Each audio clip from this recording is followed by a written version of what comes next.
सभी को नमस्कार। स्वागत है आप सभी का साइंस एंड फन 11-12 चैनल पे, जहां पे टीचर्स आपको दिल और दिमाग दोनों से पढ़ाते हैं। और आज हम लोग मिले हैं रेडॉक्स रिएक्शन के चैप्टर के लिए। रेडॉक्स रिएक्शन का जो चैप्टर है ये हम लोग दो लेक्चर्स में समाप्त करेंगे। लेक्चर नंबर 1 में हम लोग रेडॉक्स रिएक्शन का इंट्रोडक्शन लेंगे कि रेडॉक्स रिएक्शन क्या होता है, how to identify whether a reaction is redox or not, and what are the different modes of redox reactions। And फिर हम लोग आज के लेक्चर में ऑक्सीडेशन नंबर को भी निकालना, कैलकुलेट करना सीखेंगे। और आई होप आपको पता हो ना पता हो, लेकिन इस चैप्टर से 99.999999% हमें एग्जाम में बैलेंसिंग मिलती है। तो हमारा सेकेंड लेक्चर जो रहेगा वो पूरा प्रॉपर प्योर बैलेंसिंग के ऊपर रहेगा।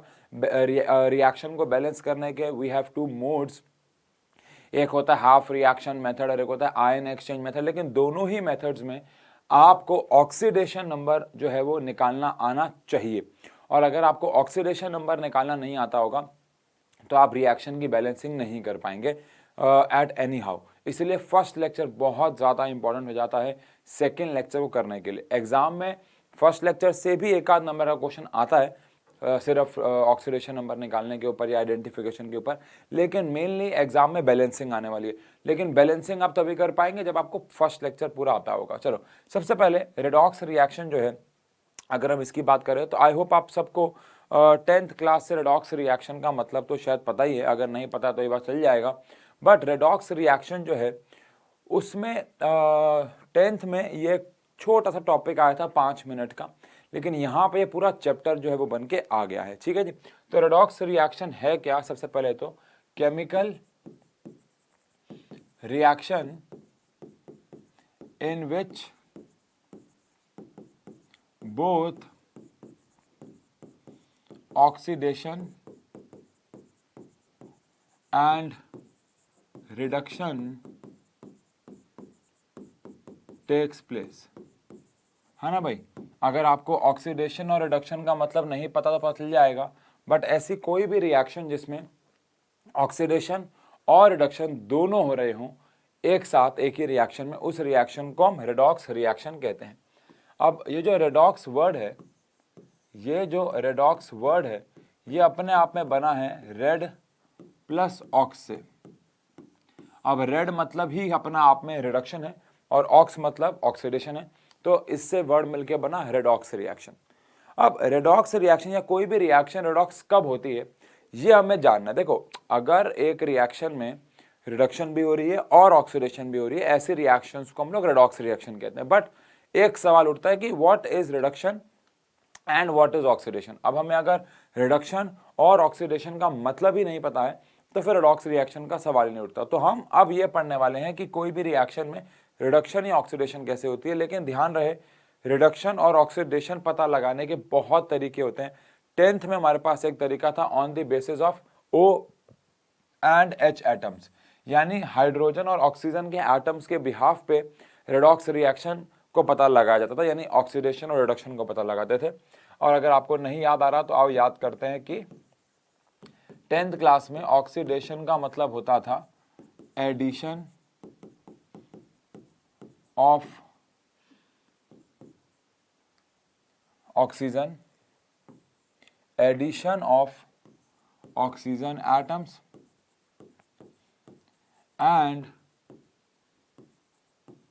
रिमूवल ऑफ हाइड्रोजन एटम्स और बोथ। एक्चुअली यहाँ पे एंड वर्ड थोड़ा सा गलत हो जाएगा, और है ना एडिशन ऑफ हाइड्रोजन एटम और रिमूवल ऑफ H एटम्स और बोथ। ऑक्सीजन के एटम्स या तो ऐड हो जाए, या तो हाइड्रोजन के एटम्स चले जाएं, या फिर दोनों हो जाए। इस रिएक्शन को हम लोग ऑक्सीडेशन रिएक्शन कहते थे। और अभी मैं आपको एग्जांपल दूंगा, चीज़ समझ में आ जाएंगी।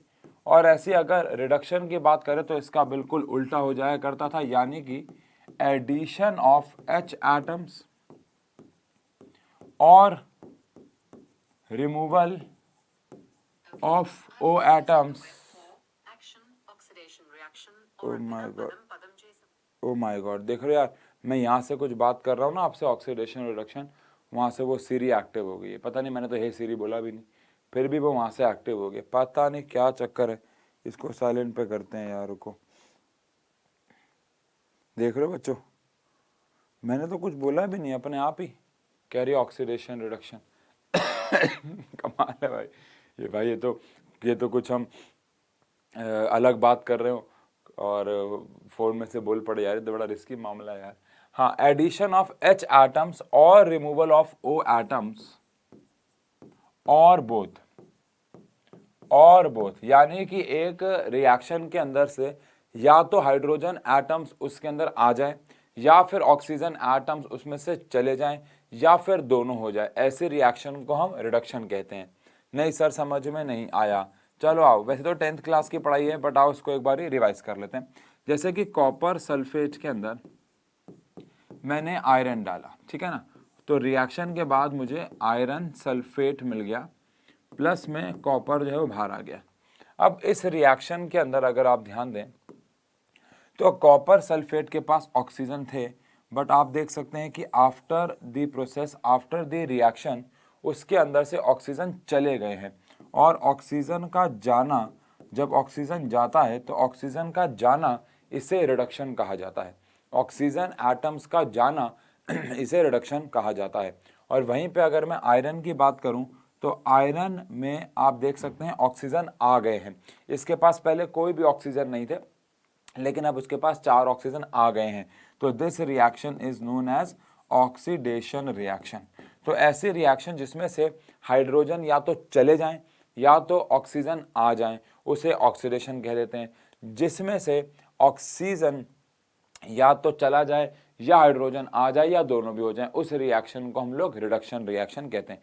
तो इस प्रकार से हम एक रिएक्शन को रिडक्शन या ऑक्सीडेशन पहचान सकते हैं। अब आप देखो अगर, तो ये जो रिएक्शन है नीचे वाली, इसमें रिडक्शन भी हो रही है और ऑक्सीडेशन भी हो रही है, तो दोनों को अगर हम मिला दें तो ये रिएक्शन एक रेडॉक्स रिएक्शन जो है वो बन जाएगी, बिकॉज यहाँ पे रिडक्शन और ऑक्सीडेशन दोनों इन्वॉल्व हैं। ठीक है जी।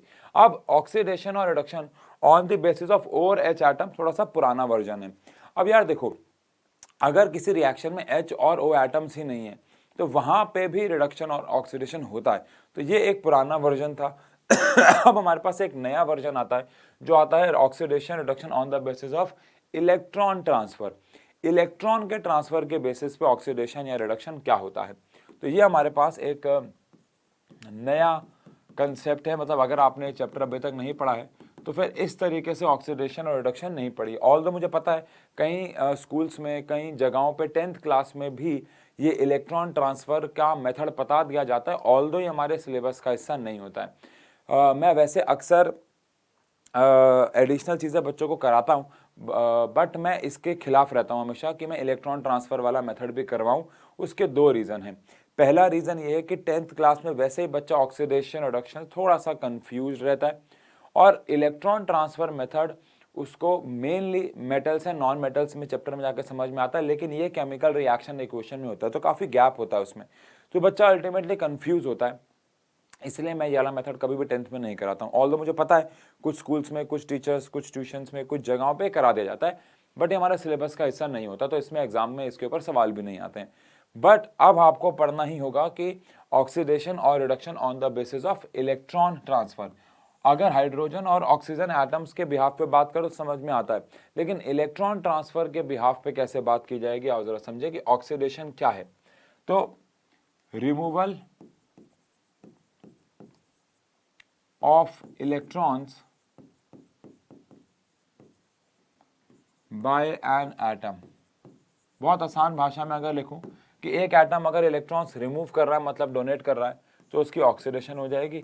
और रिडक्शन में गेनिंग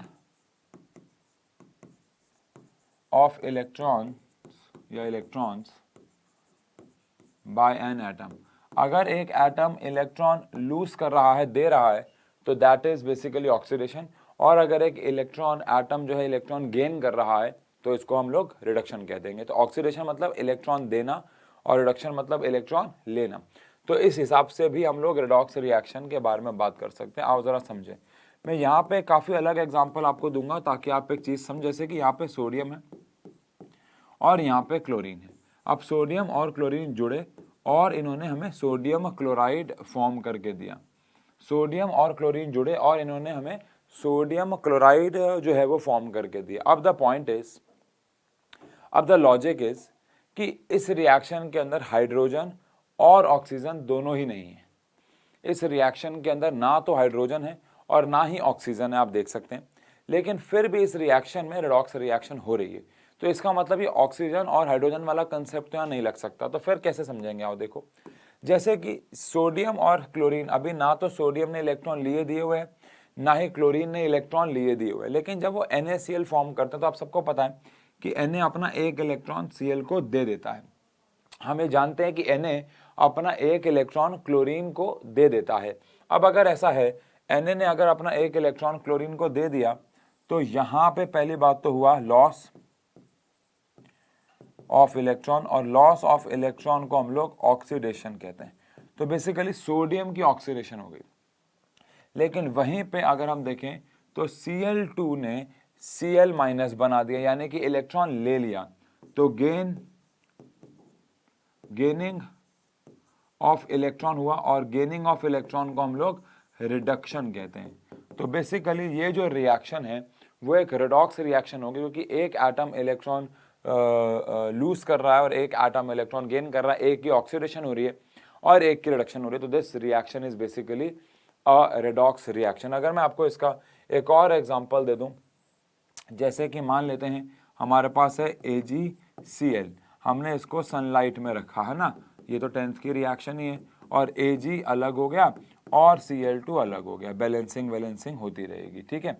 अब इस रिएक्शन के अंदर अगर मैं बात करूं तो Ag ने अपना एक इलेक्ट्रॉन Cl को दिया हुआ था, सिल्वर ने अपना एक इलेक्ट्रॉन क्लोरीन को दिया हुआ था, और ये सिल्वर और क्लोरीन में कन्वर्ट हो गया टूटने को, ठीक है। तो अभी फिलहाल सिल्वर ने एक इलेक्ट्रॉन दिया हुआ था, लेकिन अब आप देख सकते हो इसने अपना वो एक इलेक्ट्रॉन वापस ले लिया होगा। कैसे? क्योंकि ये Ag प्लस नहीं है, Ag है, इसका मतलब है इसने सिल्वर से अपना इलेक्ट्रॉन वापस ले लिया। तो अगर इसने अपना इलेक्ट्रॉन वापस ले लिया तो यहाँ पे बेसिकली गेन ऑफ इलेक्ट्रॉन हुआ होगा, और अगर गेन ऑफ इलेक्ट्रॉन हुआ होगा तो यहाँ पे बेसिकली रिडक्शन हो गई होगी, वहीं पे Cl ने एक इलेक्ट्रॉन Ag से ले रखा था, लेकिन Cl ने अपना एक इलेक्ट्रॉन Ag को जो ले रखा था वापस दे दिया, मतलब बेसिकली लॉस ऑफ इलेक्ट्रॉन हुआ। और अगर लॉस ऑफ इलेक्ट्रॉन हुआ तो लॉस ऑफ इलेक्ट्रॉन को हम लोग बोलेंगे ऑक्सीडेशन। तो यानी ये रिएक्शन भी एक रिडॉक्स रिएक्शन होंगे, क्योंकि उसमें ऑक्सीडेशन भी हो रही है और रिडक्शन भी हो रही है। तो कमाल की बात ये है कि redox reaction on the basis of hydrogen और ऑक्सीजन एटम भी हो सकता है, और redox reaction on the basis of electron transfer भी हो सकता है। लेकिन एक और मेथड होता है जहां से हम ऑक्सीडेशन रिडक्शन पता लगाते हैं, वही मेथड हमारे लिए मेन है, इंपॉर्टेंट है, जिसको हमें पढ़ना है, and that is oxidation number method, यानी redox reaction on the basis of oxidation number method. But before that we have to know ना कि ऑक्सीडेशन नंबर क्या है, ऑक्सीडेशन स्टेट क्या है। जब तक हमें ऑक्सीडेशन नंबर, ऑक्सीडेशन स्टेट ही नहीं पता होगा तो हम रेडॉक्स रिएक्शन को ऑक्सीडेशन नंबर के बिहाफ पे नहीं बता पाएंगे। अब कभी कभार क्या होता है, आप लोगों ने केमिकल बॉन्डिंग चैप्टर में पढ़ा भी होगा कि कभी कभार एटम्स जो होते हैं वो अपने इलेक्ट्रॉन्स को किसी को देते या लेते नहीं है, बस अपने से दूर और अपने पास शिफ्ट कर लेते हैं। बहुत बार ऐसा होता है कि बहुत सारे एटम्स इलेक्ट्रॉन लेते या देते नहीं है, बस अपने से दूर और अपने तरफ शिफ्ट कर लेते हैं। जैसे कि कोवैलेंट बॉन्ड में दो एटम्स इलेक्ट्रॉन लेते देते नहीं है, शेयर करते हैं, बट शेयर में भी आपको पता है जो ज़्यादा इलेक्ट्रो पॉजिटिव होता है इलेक्ट्रॉन उससे दूर रहते हैं, और जो ज़्यादा इलेक्ट्रॉन नेगेटिव होता है इलेक्ट्रॉन उसके पास रहते हैं। तो ऑक्सीडेशन नंबर इस पे बिलीव नहीं करता कि कितने इलेक्ट्रॉन आए और गए, ऑक्सीडेशन नंबर इस पे बिलीव करता है कितने इलेक्ट्रॉन आपसे दूर और कितने इलेक्ट्रॉन आपकी तरफ शिफ्ट हुए हैं। And mark my words, oxidation number method या ऑक्सीडेशन नंबर इटसेल्फ, पहली बात तो काफ़ी इंपॉर्टेंट टॉपिक है, ये सिर्फ आपको 11th में नहीं 12th में भी काम आएगा, पहली बात।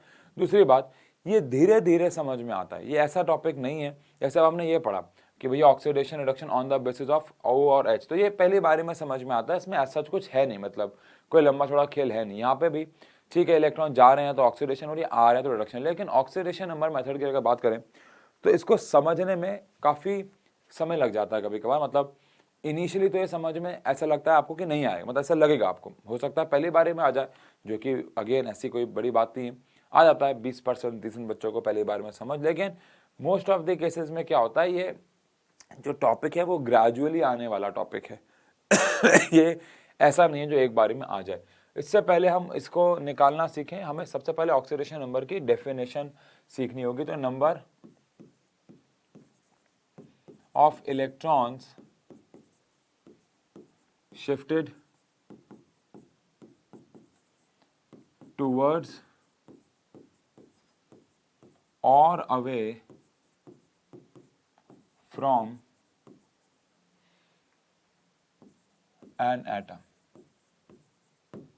एक एटम से कितने इलेक्ट्रॉन उससे दूर और कितने इलेक्ट्रॉन उसकी तरफ शिफ्ट हो रखे हैं। आई रिपीट, एक एटम से कितने इलेक्ट्रॉन उससे दूर और कितने इलेक्ट्रॉन उसके तरफ शिफ्ट हो रखे हैं, इसको ऑक्सीडेशन में बोलते हैं। अगर आपसे दूर शिफ्ट हो रखे होंगे तो ऑक्सीडेशन में प्लस में आएगा, वो भी हम देख लेंगे, आपको वो ऐसे याद नहीं करना है। और अगर आपके तरफ शिफ्ट हो रखे होंगे तो वो माइनस में आ जाएगा।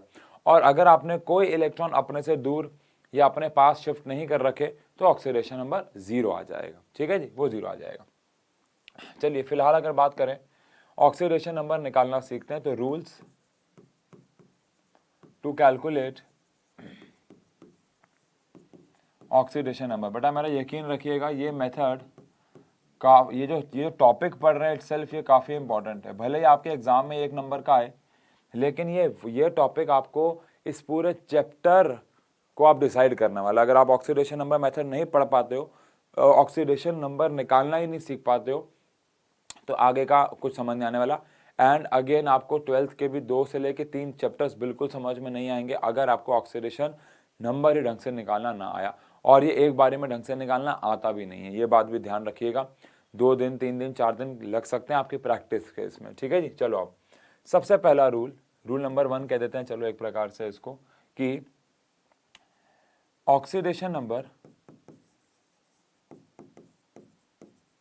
Of elements is 0। अगर कोई एलिमेंटल फॉर्म में बैठा हुआ है, जैसे कि एग्जाम्पल के तौर पे sodium, potassium, iron, cobalt, zinc etcetera, इन सब का ऑक्सीडेशन नंबर 0 होगा, क्योंकि अकेले बैठे हुए हैं। अब जब कोई अकेला बैठा होता है तो वो किसी से दूर या किसी के पास अपने इलेक्ट्रॉन शिफ्ट नहीं करता है, तो उस केस में इनका जो ऑक्सीडेशन नंबर हो जाएगा सबका वो 0 हो जाएगा, क्योंकि अकेले बैठे हुए। अब सोडियम अगर अकेला बैठा हुआ है तो उसने किसी से दूर या किसी के पास इलेक्ट्रॉन्स को शिफ्ट नहीं किया होगा, ये कॉमन सेंस की बात है, तो उसका ऑक्सीडेशन नंबर 0 हो जाएगा। समझ रहे हो, उसका ऑक्सीडेशन नंबर 0 हो जाएगा। Rule number 2, oxidation number of molecules of element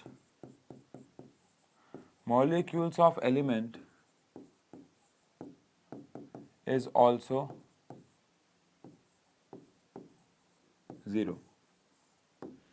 अगर एक मॉलिक्यूल ऑफ एलिमेंट है, मतलब कि एक ऐसा एलिमेंट, आई होप आपको मॉलिक्यूल ऑफ एलिमेंट पता हो, नहीं तो मैं एग्जांपल दे रहा हूं, like Cl2, P4, S8, S8, अरे अरे अरे अरे अरे, O3, F2, O2 एटसेट्रा, ये सारे क्या होते हैं, मॉलिक्यूल ऑफ एलिमेंट, जो एक ही एलिमेंट से मिलकर बनने वाले मॉलिक्यूल्स होते हैं ना, उनको मॉलिक्यूल ऑफ एलिमेंट्स कहते हैं। 9th क्लास में पढ़ा था। But in molecule of elements का भी ऑक्सीडेशन नंबर 0 रहेगा। क्यों? जैसे Cl2 है, अब Cl2 दोनों सेम ही है। अब अगर सेम है तो किसी ने किसी के भी तरफ इलेक्ट्रॉन शिफ्ट नहीं किया होगा, दोनों ने इक्वल अमाउंट में बीच में इलेक्ट्रॉन रखे होंगे, तो ऑक्सीडेशन नंबर 0 आएगा, क्योंकि देखा जाए तो दोनों ने अपने से दूर और अपने पास बराबर अमाउंट ऑफ इलेक्ट्रॉन रखे हुए हैं, जिसकी वजह से ऑक्सीडेशन नंबर इज 0। तो ध्यान रखना है कि अगर कोई अकेला एटम बैठा हुआ है या कोई एलिमेंटल फॉर्म में बैठा हुआ है, मतलब एलिमेंट, मॉलिक्यूल ऑफ एलिमेंट है, तो मॉलिक्यूल ऑफ एलिमेंट्स का भी ऑक्सीडेशन नंबर हमेशा 0 ही आएगा। ठीक है जी, ध्यान रखना। ठीक है, rule number 3, oxidation number of oxidation number of metals खासकर ग्रुप 1 और group 2, group 1 and group 2, oxidation number of metals in their compounds is equal to their valencies. अगर किसी अल्कली मेटल या अल्कलाइन अर्थ मेटल यानी कि first group और second group के किसी मेंबर ने कोई कंपाउंड बना रखा है तो उनके अंदर जो इनका ऑक्सीडेशन नंबर होगा वो इनकी वैलेंसी के बराबर हो जाएगा। यार मोस्ट ऑफ द केसेस में तो ऑक्सीडेशन नंबर वैलेंसी के ही बराबर हो जाता है, जैसे कि इस केस में हुआ है। आओ एग्जांपल एक बार ले लें। जैसे कि मान लेते हैं हमारे पास NaCl है। अभी यहाँ पे Cl की बात नहीं होगी, Na की अगर बात करें तो इसका ऑक्सीडेशन नंबर +1 आएगा। +1 क्यों आएगा? बिकॉज Na एक मेटल है, अल्कली मेटल है, फर्स्ट ग्रुप का मेटल है, और इसने जो कंपाउंड बना रखा है, हमने बोला जब भी कोई फर्स्ट ग्रुप और सेकंड ग्रुप का मेटल कोई भी कंपाउंड बनाएगा उसका ऑक्सीडेशन नंबर उसकी वैलेंसी के ही बराबर हो जाएगा। जैसे कि मान लो कैल्शियम ऑक्साइड है तो कैल्शियम की वैलेंसी +2 होती है तो इसका ऑक्सीडेशन नंबर भी +2 ही हो जाएगा। जैसे कि मान लो अगर हमारे पास एक कंपाउंड आ जाता है मान लो KF, तो यहाँ पे K का भी ऑक्सीडेशन नंबर उसकी वैलेंसी के बराबर ही हो जाएगा। यानी कोई भी अगर हमारे पास एक अल्कली मेटल या अल्कलाइन अर्थ मेटल यानी कि फर्स्ट और सेकंड ग्रुप का कोई भी मेटल है तो उसका जो ऑक्सीडेशन नंबर होगा, उस मेटल का जो ऑक्सीडेशन नंबर होगा वो बराबर होगा उसी के बराबर होगा एग्जैक्टली उसी की वैलेंसी के। जितने भी उसकी वैलेंसी होगी उसका ऑक्सीडेशन नंबर उसी के एग्जैक्टली इक्वल हो जाएगा। ठीक है जी। So this is basically the concept of oxidation number for alkali metals और अल्कलाइन अर्थ मेटल्स। ठीक है जी। अब अगर मैं इसको ऐसे ज़रा समझूं, अगर मैं इसको ऐसे फ्रेम करूं कि यार ऑक्सीडेशन नंबर, ठीक है ये 3 रूल तो समझ गए, लेकिन इन तीनों रूल से हम लोग आंसर सारे तक तो नहीं पहुंचेंगे ना। तो अब हम एक एक करके एलिमेंट्स को पकड़ेंगे, जैसे हाइड्रोजन और ऑक्सीजन को, क्योंकि आधे से ज़्यादा कंपाउंड्स में हाइड्रोजन और ऑक्सीजन आ जाएगा तो उनको पकड़ के हमारा काम हो जाएगा। अब हाइड्रोजन और ऑक्सीजन के बाद फिर एक रूल पढ़ेंगे जिससे बाकियों का भी ऑक्सीडेशन नंबर हम निकाल सकते हैं। तो 3-4 रूल्स अब और हैं, तो बस आपको ध्यान से सुनते रहना है। रूल नंबर 4, फॉर हाइड्रोजन, अगर हाइड्रोजन की बात करें तो हाइड्रोजन में अलग अलग केस बनेंगे। केस 1, विद मेटल्स, अगर हाइड्रोजन मेटल्स के साथ बैठा हुआ है तो ऑक्सीडेशन नंबर आपको -1 लेना है। अगर देखो हाइड्रोजन जो है आपको पता है -1 भी ऑक्सीडेशन नंबर शो कर सकता है, +1 भी, मतलब उसकी वैलेंसी ऐसी है, बट उसने क्या शो किया होगा वो तो उसके कंपाउंड पे डिपेंड करता है। तो अगर वो मेटल्स के साथ बैठा हुआ है तो उसका जो ऑक्सीडेशन नंबर रहेगा वो हमेशा -1 रहेगा, बिकॉज मेटल्स ने इलेक्ट्रॉन दिया हुआ होगा और उसने अपने तरफ शिफ्ट किया होगा। अगेन एग्जाम्पल के तौर पर जैसे NaH है या CaH2 है या फिर मान लो KH है, इन सब केसेस में H का ऑक्सीडेशन नंबर -1, -1, एक H का -1, दो होंगे तो -2 हो जाएगा, ऑब्वियसली बात है, लेकिन एक का -1, एक की बात कर रहे हैं अभी हम। तो जब भी हाइड्रोजन बैठा होगा एक मेटल के साथ तो मेटल्स हमेशा प्लस शो करेंगे, तो ये इसको -1 शो करना होगा हमेशा। तो ये हुआ केस 1। केस 2, अगर हाइड्रोजन अपने से ज्यादा नेगेटिव नॉन मेटल के साथ बैठा हुआ है, if hydrogen is bonded with non metal, if hydrogen is bonded with non-metal, if hydrogen is bonded with non-metal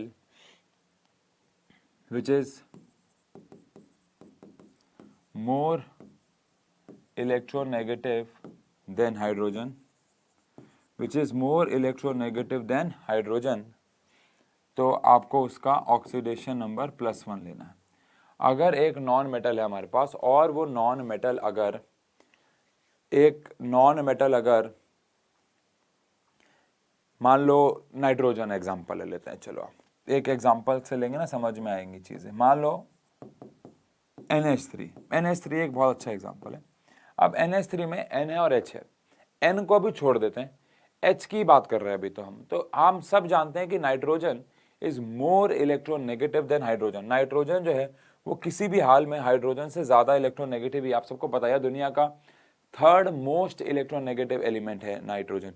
तो उस बिहाफ पे अगर सोचें, उस बिहाफ पे अगर देखें तो जो नाइट्रोजन है वो माइनस शो करेगा, तो हाइड्रोजन को प्लस शो करनी पड़ेगी। एक मॉलिक्यूल में अगर दो लोग हैं तो एक को अगर प्लस शो करना तो एक को माइनस, क्योंकि इनको अपने ऑक्सीडेशन नंबर्स को बैलेंस करना होता है। तो वो हम धीरे धीरे सीखेंगे। लेकिन अगर नाइट्रोजन यहाँ पे माइनस का है तो हाइड्रोजन, एक हाइड्रोजन की अगर बात करें तो उसका ऑक्सीडेशन नंबर यहाँ पे +1 हो जाएगा, ये बात ध्यान रखिएगा। जैसे कि अगर मैं बात करूं H2O की, अब H2O में हम सब जानते हैं कि हाइड्रोजन जो है वो ऑक्सीजन के साथ बैठा हुआ है, और ऑक्सीजन दुनिया का सेकेंड मोस्ट इलेक्ट्रोनेगेटिव एलिमेंट है। तो ये ऑब्वियस सी बात हो जाती है कि अगेन यहाँ पे भी हाइड्रोजन जो है वो +1 ऑक्सीडेशन स्टेट जो है वो शो करेगा। और ऐसे ही अगर मैं आपको HF का एग्जांपल दूं, अगेन एक और एग्जांपल, तो F इज दुनिया का मोस्ट इलेक्ट्रोनेगेटिव। फर्स्ट पे फ्लोरीन आता है, सेकंड पे ऑक्सीजन, थर्ड पे नाइट्रोजन। तो fluorine is the most electronegative element we have, and that is why hydrogen को अपना +1 ऑक्सीडेशन स्टेट ही शो करना होगा।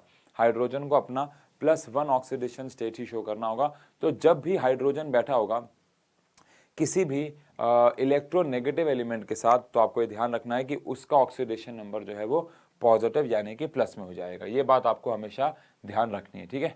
ठीक है भाई। तो अब हम लोग बात करेंगे कि जब हाइड्रोजन एसिड्स के साथ बैठा हो, यानी कि थर्ड केस की। केस सेकेंड हमारे पास क्या आया, केस फर्स्ट क्या आया, पहले तो मेटल्स के साथ बैठा हो तो हाइड्रोजन -1 शो करेगा। अब अगर वो बैठा हो किसी नॉन मेटल के साथ और वो ज़्यादा इलेक्ट्रोनेगेटिव हो तो +1 हाइड्रोजन शो करेगा। लेकिन एक तीसरा केस जो कि बहुत इजी केस भी है, और शायद ये आपको पता ही है, कि अगर एसिड्स की बात हो रही है, यानी इन एसिड, जब भी कोई एसिड में हाइड्रोजन होगा तो एसिड में हाइड्रोजन हमेशा +1 ही शो करेगा, क्योंकि आप सबको पता है एसिड ही वो होते हैं जो H+ देते हैं। तो हाइड्रोजन +1 होता है in the case of acids, है ना। तो चाहे कोई भी एसिड हो, लाइक H2SO4 हो, इसमें भी हाइड्रोजन +1 रहेगा, लाइक HCl हो, इसमें भी हाइड्रोजन +1 रहेगा, और लाइक HNO3 हो। तो कोई भी हमारे पास एक एसिड हो, एसिड के केस में हाइड्रोजन हमेशा +1 ऑक्सीडेशन स्टेट जो है वो शो करता है। तो इस प्रकार से अगर हम लोग बात करें तो हम लोग कह सकते हैं कि हाइड्रोजन अलग अलग ऑक्सीडेशन स्टेट शो करता है, कभी +1 शो करता है, कभी -1 शो करता है, और उसके रिस्पेक्ट से +1 -1 हमें कब मिलेगा कब नहीं हमें देखना है। सर अगर ये 3 केस के अलावा कोई और केस आया जहां पे हाइड्रोजन बैठा हो तो अगेन मैंने आपको क्या बोला, ऑक्सीडेशन नंबर ऐसे 1 मिनट में 1 दिन में नहीं आता है, ये धीरे धीरे with the passage of time, with the experience automatically और बढ़ता चला जाएगा और बेहतर होता चला जाएगा, मेरा यकीन मानिए। बट शुरुआत में अगर हम 50 क्वेश्चंस कर रहे हैं तो वो 50 वही होंगे जो इनके ऊपर बेस्ड होंगे, फिर धीरे धीरे और एक्स्ट्रा चीज़ें आती जाएंगी और हम ऐड ऑन करते रहेंगे। यार इंग्लिश, आप इंग्लिश पूरी कभी भी नहीं सीखते हो, आप सबको पता है। आज भी मैं आपको ऐसे 50 वर्ड, या ये 50 तो बहुत कम कह रहा हूँ, ऐसे 5000 वर्ड बता दूंगा जो आपने कभी नहीं सुने होंगे, और आप मुझे 5000 वर्ड बता दोगे जो मैंने कभी नहीं सुने होंगे। तो ये ऐसे ही ऑक्सीडेशन नंबर जैसी कुछ चीज़ें हैं जो हर साल आप हर क्लास में कुछ नए नए ऐसे अजीबोगरीब कंपाउंड देखोगे जिनके ऑक्सीडेशन नंबर आपको निकालना मुश्किल लगेंगे। बट ठीक है, आओ अब हम यहाँ, जैसे हमने यहाँ पे बात करी हाइड्रोजन की, ऐसे में बात करनी है ऑक्सीजन की। अब ऑक्सीजन की अगर बात करें, which is I guess rule number 5 for oxygen, और फिर उसके बाद ना क्या होगा, फिर हम ऑक्सीजन के पढ़ने के बाद, ऑक्सीजन के भी 2-3 केस हैं, उसको पढ़ने के बाद फिर हम लोग चलेंगे एक लास्ट रूल पे, और उसके बाद फिर ऑक्सीडेशन नंबर निकालना बेसिक लेवल पे शुरू कर देंगे। अब अगर ऑक्सीजन की बात करें तो ऑक्सीजन अगर बैठा हुआ है नॉर्मल ऑक्साइड्स के केस में, तो उस केस में ऑक्सीजन -2 शो करता है। लेकिन अगर ऑक्सीजन बैठा हुआ है पेरोक्साइड के केस में, अब नॉर्मल ऑक्साइड्स तो आप सब जानते ही हैं क्या होते हैं, जब ऑक्सीजन किसी भी सब्सटेंस के साथ बैठा होता है तो उसको ऑक्साइड बोलते हैं, जिसमें ऑक्सीजन -2 होता है। लेकिन पेरोक्साइड क्या होता है, like H2O2, like K2O2, like Na2O2, इसको पेरोक्साइड बोलते हैं। जहां पे दो ऑक्सीजन 2+1 वालों के साथ बैठते हैं, इन्हें पेरोक्साइड कहते हैं। इस केस में ऑक्सीजन जो है उसका ऑक्सीडेशन नंबर -1 होता है। क्या होता है, -1। ये मैं आपको बताऊंगा भी कि -1 कैसे आया, अभी नहीं, अभी उतना टाइम नहीं, मतलब टाइम मतलब अभी वो लेवल नहीं है हमारा। लेकिन मैं आपको जल्द ही ये बताऊंगा कि पेरोक्साइड में -1 कैसे आता है। और एक होता है सुपर ऑक्साइड, और एक होता है हमारे पास सुपर ऑक्साइड। तो सुपर ऑक्साइड के केस में पहली बात तो ऑक्सीडेशन नंबर -1/2 आता है। अब आप सोच रहे होंगे -1/2 कैसे आ सकता है, -1 हजम नहीं हो रहा था, -1/2 कैसे, -1/2 का मतलब क्या, क्या आधा आधा इलेक्ट्रॉन शिफ्ट हुए? नहीं नहीं नहीं, इसमें क्या होता है, चलिए पहली बात तो मैं आपको बता दूं, इसका एग्जांपल है KO2 NaO2। अब इसमें क्या हो रहा है, देखो दो ऑक्सीजन एक इलेक्ट्रॉन देने वाले के साथ बैठे हुए, तो K जो है वो तो एक इलेक्ट्रॉन देगा बिकॉज ये तो अल्कली मेटल है, लेकिन ऑक्सीजन कितने हैं, 2, तो आधा आधा वो शेयर करें। या आपके घर में मेहमान आए और आप 2 भाई बहन हो, वो मेहमान आए और कहते हैं ये ले बेटा 10 रुपये और बांट लेना, मतलब आज के डेट में कोई 10 रुपये तो नहीं देता होगा, हमारे टाइम पे ऐसा होता था, मेहमान आते थे, मैं और मेरे ब्रदर 2 भाई हैं, और आके वो 10 रुपये देते थे और बोलते थे बांट लेना बेटा। अब 5 रुपये वो रखते थे, 5 रुपये, लेकिन ऐसा नहीं कि नोट फाड़ लिया करते थे। अब ऐसा थोड़ी ना है कि नोट फाड़ते थे, नहीं, वो 10 रुपये मेरे बड़े भाई रखते थे, और जब हम उसको खर्च करते तो आधा आधा खर्च कर लिया करते थे। तो इलेक्ट्रॉन ऐसा नहीं आधा तोड़ के तू रख ले आधा मैं, पोटेशियम एक इलेक्ट्रॉन देगा, उसका आधा आधा इफेक्ट दोनों ऑक्सीजन में जाएगा। और अभी अगेन उतना हमें पढ़ना भी नहीं है, बट इन्हें पेरोक्साइड्स बोलते हैं, और पेरोक्साइड्स के केस में ऑक्सीजन का ऑक्सीडेशन नंबर -1/2 होता है। और लास्ट अगर बात करें बेटा, सबसे इंटरेस्टिंग केस विद फ्लोरीन। अब फ्लोरीन के साथ देखो, दुनिया का सेकंड मोस्ट इलेक्ट्रोनेगेटिव एलिमेंट है oxygen. Oxygen second most electronegative है, लेकिन यानी कि ऑक्सीजन हमेशा माइनस ऑक्सीडेशन स्टेट ही शो करता है, लेकिन अगर ये फ्लोरीन के साथ बैठ गया तो ये प्लस ऑक्सीडेशन स्टेट शो करना शुरू कर देगा। आप सबको पता है, क्योंकि जो फ्लोरीन है वो ऑक्सीजन से भी ज्यादा इलेक्ट्रोनेगेटिव होता है। जैसे कि अगर बात करें हम, तो OF2, या तो बात करें अगर हम O2F2, ये 2 कंपाउंड्स हमारे पास ऑक्सीजन के फ्लोरीन के साथ होते हैं। अब फ्लोरीन हमेशा -1 शो करता है, लेकिन 2 फ्लोरीन है, तो इस वाले केस में ऑक्सीजन का ऑक्सीडेशन नंबर +2 हो जाएगा। इस वाले केस में ऑक्सीजन का ऑक्सीडेशन नंबर +1 हो जाएगा। कैसे हो जाएगा वो आप सीख सकते हो, नहीं तो अभी हम निकालना सीखने भी वाले हैं। जैसे फ्लोरीन है, -1 ऑक्सीडेशन स्टेट होता है फ्लोरीन का, अब -1 होता है और 2 फ्लोरीन है तो -2 हो गया टोटल। तो दोनों ऑक्सीजन एक एक इलेक्ट्रॉन देके उसको -1 पूरा करते हैं। यहाँ पे ऑक्सीजन को 2 इलेक्ट्रॉन देने पड़ेंगे ताकि दोनों फ्लोरीन का -1 सेटिस्फाई करे, तो +2 हो जाता है। मतलब अल्टीमेटली ऑक्सीजन प्लस माइनस ये सारे अलग अलग ऑक्सीडेशन स्टेट्स को शो करता है। और last rule but not the least, सबसे इंपॉर्टेंट रूल, ये रूल ही आपको सबसे ज्यादा काम आने वाला है बाकी सबके साथ मिला जुलवा के यानी ये वाला रूल तो हर बार काम आएगा, साथ में ऐड ऑन पिछले जो रूल्स हैं वो आ जाएंगे कि total sum of oxidation numbers of all the elements in a molecule or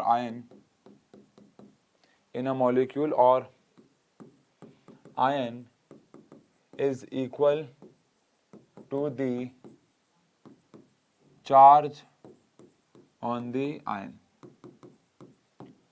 और मॉलिक्यूल जिस पर चार्ज 0 होता है। ये लाइन क्या कह रही है, और ये सबसे इंपॉर्टेंट लाइन है। ये लाइन कह रही है कि अगर आपके पास मान लो एक मॉलिक्यूल है या एक आयन है और उसमें आप सबका ऑक्सीडेशन नंबर निकाल, एग्जांपल के तौर पे भाई मान लो मेरे पास है MnO4-।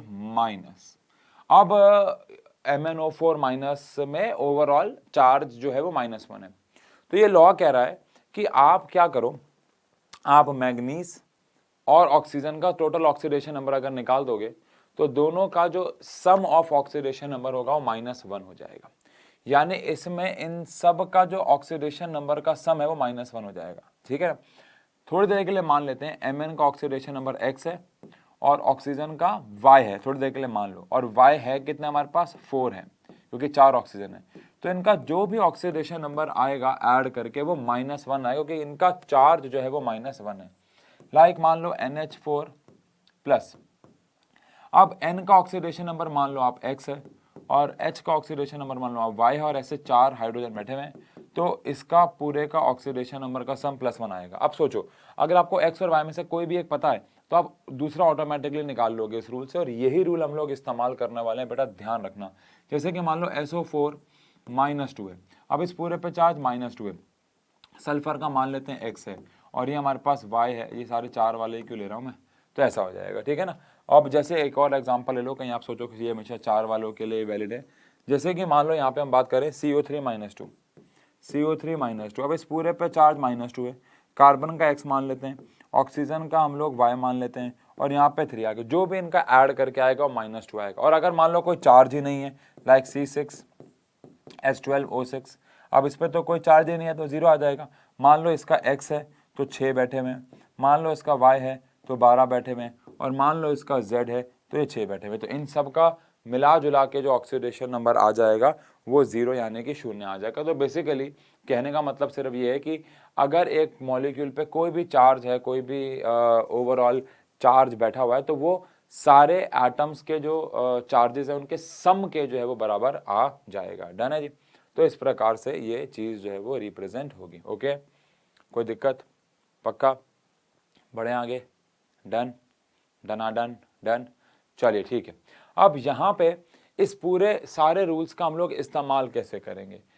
पहली बात तो एक क्वेश्चन ले रहे हैं, मतलब बेटा आज हमने जो भी पढ़ा है अब उसका ये निचोड़ 5 मिनट 10 मिनट में निकलने वाला है, तो थोड़ा ध्यान देंगे प्लीज। क्वेश्चन आया, मान लो कि calculate oxidation number of underlined atom. आपको अंडरलाइंड एटम का ऑक्सीडेशन नंबर जो है वो कैलकुलेट यहाँ पे करना है। जैसे कि सबसे पहला मैं अगेन कुछ ऐसे एग्जाम्पल से शुरू करूंगा जो थोड़े से इजी हूँ, ताकि फिर हम उसको ही आगे जो है वो बढ़ाएं, ठीक है जी। और ये बात आप ध्यान रखना कि एक मॉलिक्यूल के अंदर किसी एक का ऑक्सीडेशन नंबर आपको पता होना चाहिए, तो दूसरे का फिर आपको ऑटोमेटिकली जो है वो आ जाएगा, ठीक है जी। तो यहाँ पे एक रूल मैं और ऐड करना चाहूँगा कहीं पे, इसको आप रूल नंबर 4, रूल नंबर 5 किसी का भी पार्ट मान लो यार, ठीक है ना। एक रूल मैं और ऐड करना चाहूँगा, आप इसको यहीं पे ऐड कर लो चाहे, कि for halogens they have -1 oxidation state with other atoms. अगर ये प्लीज आप कहीं पे ऐड कर लेना, अगर हेलोजन समझते हो, फ्लोरीन, क्लोरीन, ब्रोमीन और आयोडीन, ये 4 लोग जब भी किसी के साथ बैठे होते हैं तो अपना ऑक्सीडेशन नंबर ये -1 ही शो करते हैं, क्योंकि उनकी वैलेंसी -1 है। लेकिन ये जब हेलोजेंस के साथ ही बैठते हैं तो काफ़ी चीज़ें बदल जाती हैं, वो अभी हमें नहीं पढ़ना है, सही समय आने में पढ़ेंगे। लेकिन हेलोजेंस जब किसी दूसरे इंसान के साथ बैठे होंगे तो -1 ऑक्सीडेशन हमेशा स्टोक करेंगे, ठीक है। जैसे कि एग्जाम्पल के तौर पर मान लेते हैं PCl5। अब इस केस में आपको जो अंडरलाइंड है, मतलब जो P है, उसका ऑक्सीडेशन नंबर निकालना है। अब इस पूरे पे जो चार्ज है आप देख सकते हैं वो 0 है, P का ऑक्सीडेशन नंबर मैंने x मान लिया। अब Cl एक हेलोजन है जो कि दूसरे के साथ बैठा हुआ है, तो -1 होगा, और ऐसे 5 Cl बैठे हुए, तो इस हिसाब से -1, तो x की वैल्यू यहाँ से उधर जाएगी, तो प्लस लिखना बहुत ज़रूरी है, +5 हो जाएगी। यानी कि इस केस में फॉस्फोरस का जो ऑक्सीडेशन नंबर आएगा वो +5 आएगा। इस केस में जो फॉस्फोरस का ऑक्सीडेशन नंबर आएगा वो +5 आएगा, ठीक है जी। ध्यान रखना, काफ़ी अच्छा केस ये है। ऐसे ही मान लो अगर मैं बात करूं CrCl5 की, ठीक है जी, CrCl5 की, ठीक है, CrCl5 -2 की मान लो, ऐसी मैंने अभी कुछ एग्जांपल ले ली। अब इस पूरे पे जो चार्ज आप देख, पहली बात तो Cr का ऑक्सीडेशन नंबर यानी क्रोमियम का ऑक्सीडेशन नंबर यहाँ पे आपको निकालना है। अब इस पूरे पे चार्ज आप देख सकते हैं कि -2 है, और Cr का ऑक्सीडेशन नंबर x मान लेते हैं। अब Cl जो है उसका ऑक्सीडेशन नंबर -1 होता है, और ऐसे 5 Cl जो हैं वो यहाँ पे बैठे हुए हैं। तो कुल मिला के यहाँ से हमारे पास -2 और ये हमारे पास +5 जो है वो आ जाएगा। तो यहाँ से हमारे पास कुल मिला के x की वैल्यू +3 आ जाएगी। यहाँ से कुल मिला के x की वैल्यू आपके पास +3 आ जाएगी, जो कि बेसिकली ये रहेगी, ठीक है जी। डन है जी। अब हम यहाँ पे अगर बात करें लाइक मान लो H2SO4 में मान लो सल्फर की, ठीक है, H2SO4 ये अच्छा केस है, ध्यान से देखना थोड़ा। तो इस पूरे पे ऑक्सीडेशन नंबर जो है वो 0 है। अब H2SO4 एक एसिड है, तो एसिड में मैंने आपको बताया था कि हाइड्रोजन हमेशा +1 रहेगा और 2 हाइड्रोजन है। सल्फर का हमें पता नहीं है, जिसको हमने क्या मान लिया है X। और अगर बात करें वहीं पे ऑक्सीजन की, तो ऑक्सीजन का ऑक्सीडेशन नंबर -2 होगा। -2 क्यों होगा? क्योंकि नॉर्मल ऑक्साइड है।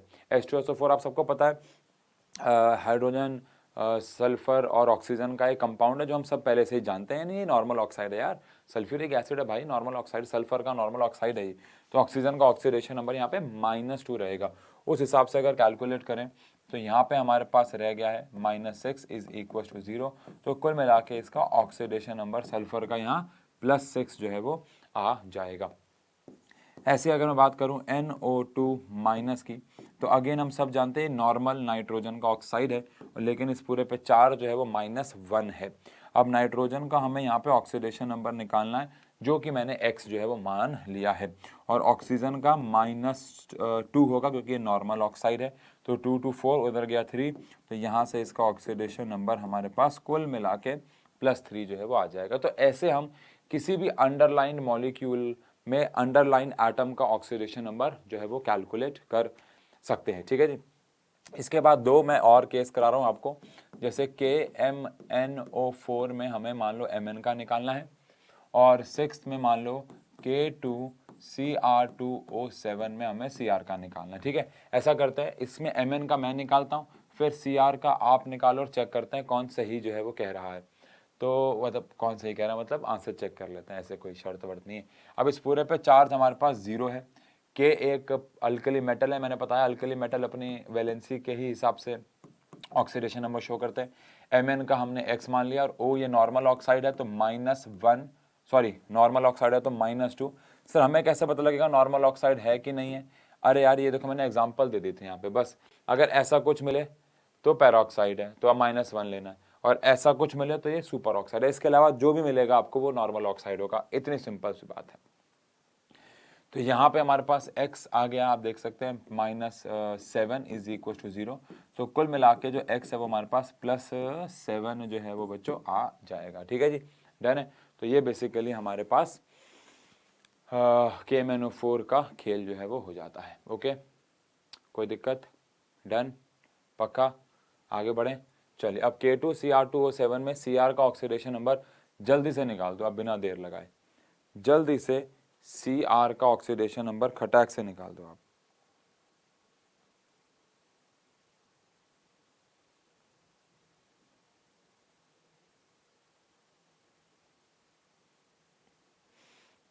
हाँ जी, कैलकुलेटेड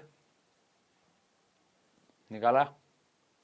नहीं निकाला तो वीडियो पॉज कर लो, फिर निकाल लो, लेकिन निकालना ज़रूर है भाई। ठीक है, मैं सॉल्व कर रहा हूँ इसको, अगर नहीं निकाला तो प्लीज़ वीडियो को पॉज कर लेना।